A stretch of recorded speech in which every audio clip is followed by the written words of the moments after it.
Hi, my name's Scott Naismith. I'm a landscape painter, and today's film is about canvas.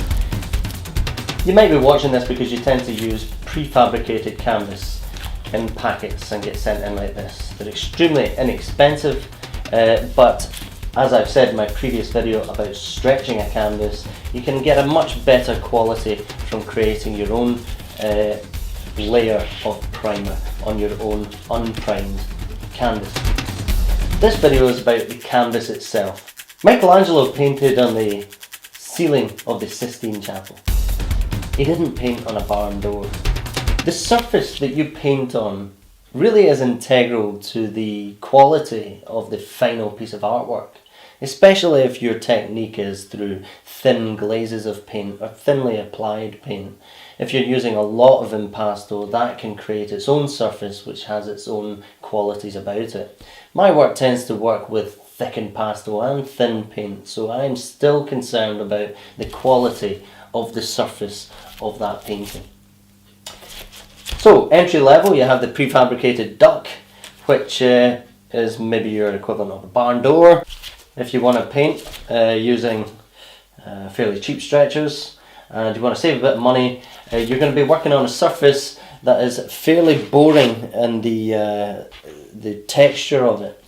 I've used these type of things in the past, and I like to put another surface on it, another surface of gesso, sand that down, another surface of gesso, sand down, and then I'll put an oil primer on top of it. And really you're obliterating the canvas texture that is underneath that, which is fine. That kind of way of working is fine if you are really caking on the paint, or you're painting with such an impasto technique that not much of the underneath surfaces really show up, and some of your brush strokes within the gesso can really add to a hand done finish. But you can do this kind of finish on board anyway.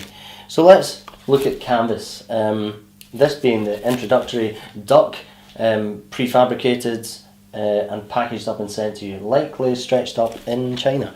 And then we have a canvas mix. This is a bit of a mix between duck and linen, and if you pay a little bit more for your prefab canvases, you will get a little bit better of a surface, but it still will be quite a lightweight canvas, and it will also have very lightweight stretchers as well.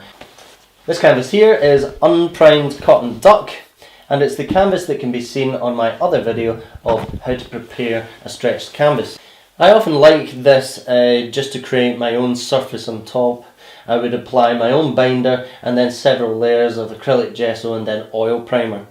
And you can see some of this being done in my other video. This roll, however, is Belgian linen.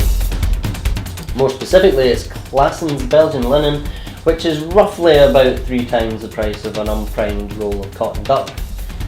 3 times the price, but 3 times the quality. If you're really looking for that really traditional feel to the canvas, and I really think that you get a more organic and natural grain and natural finish to the canvas. I really like working with it, and I'm going to take you for a little trip to Artist Surfaces, my supplier, who supplies me rolls of this stuff and also stretches up some canvas for me.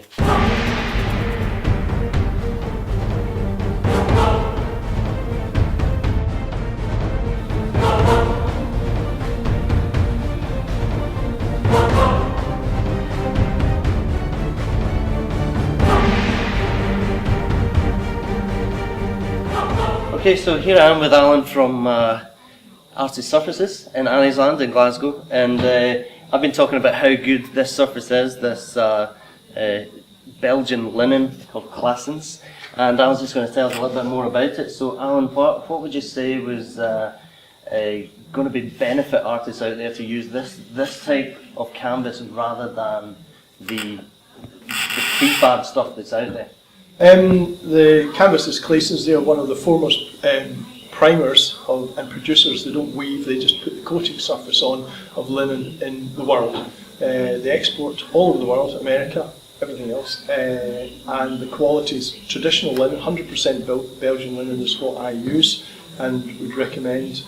They do other surfaces, We normally, for the vast majority of our clients, use oil primed linen, but you can get them universally primed, and the actual basic cloth comes in different grades, so you can get a very, very fine one with a very smooth surface, right through to extremely coarse, almost sack-like.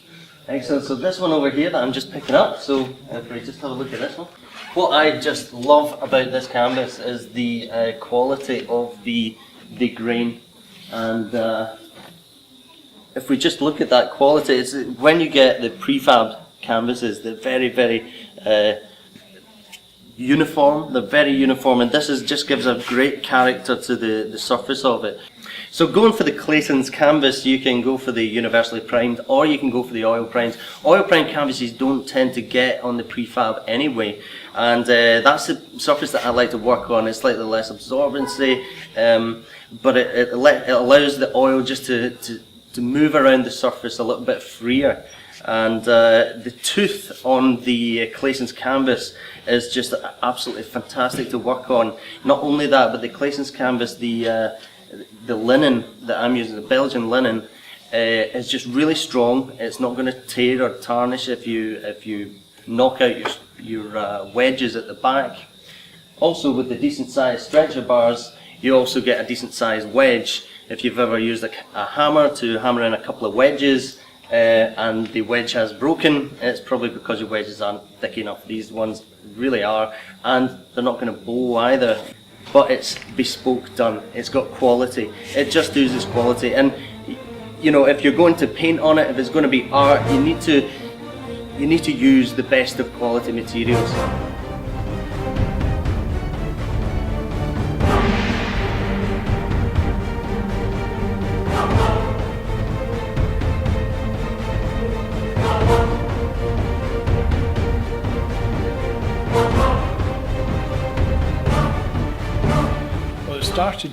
We had customers coming in with normal production canvases that they bought out at a local art store, and what was happening was the actual bars, because of the quality of the wood and the thickness of the wood, they were bowing in like this, you know, towards the centre of the artwork with tension from being stretched. They couldn't even hold their shape under tension. And what was also happening, if you can imagine a canvas like this with crossbars here, larger ones, these crossbars were bowing up the way, they were nailed in, and they were also pulling in. So when we were trying to fit them into a frame, we were having to bring in the sides of a slip, etc. And so I started to look around to find good quality stretcher bars, hunted all over. The company that produced these, we are the only people that they make them for in imperial sizes. Very, very good quality. The ends are extremely well machined. The fit is very, very tight, nice tight fit. So when we've actually got the canvas square, we can handle it, put it in, stretch it without it losing shape.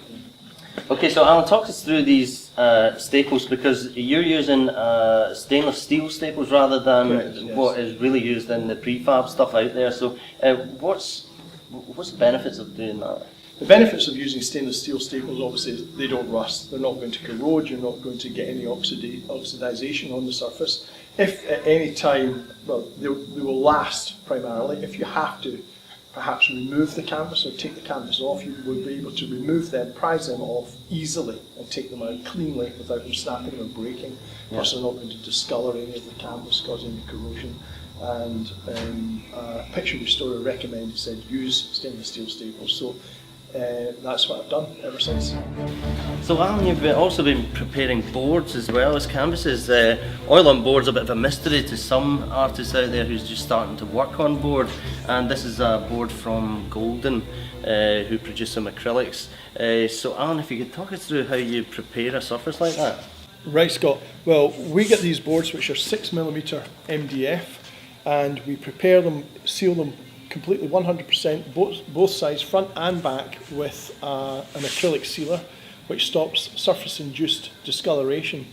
So that stops the oil bleeding into the board and anything on the board coming out of the board. We completely do this to coat both sides to stop warping and to provide a coat. We then, on this side, have one more coat before it is sanded. So there's two coats on the primary coats on the art side, sanded, one final coat slightly thinned on it, then that's sanded, and 2 coats of sandable acrylic gesso, both of which are sanded to give a smooth surface.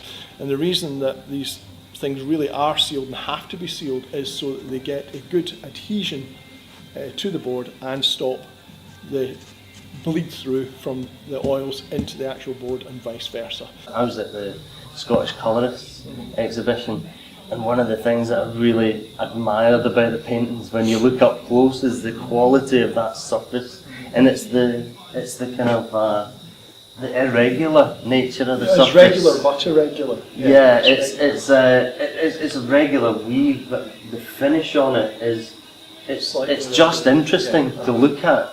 When you get the prefab stuff, it just looks machine done. Your number 19, your roll number 19, so you'll probably find that's very, very good as well. Yeah, and it's the choices. It's the choices of the different grains. Being able to use something quite grainy and being able to use something a little smoother, but you know you're getting the same quality from one to another. You're keeping a consistency there, but you're using something different, and you get the choice. The finish is the same. The substrate, as in the cloth, is slightly different. Excellent, thanks a lot. And so, basically, it's quality stuff from stretchers straight through to the surface that you're working on. And you know, all of us artists, we want to be taken seriously. One of the most important ways to be taken seriously is use the right kit, and your work will benefit from that.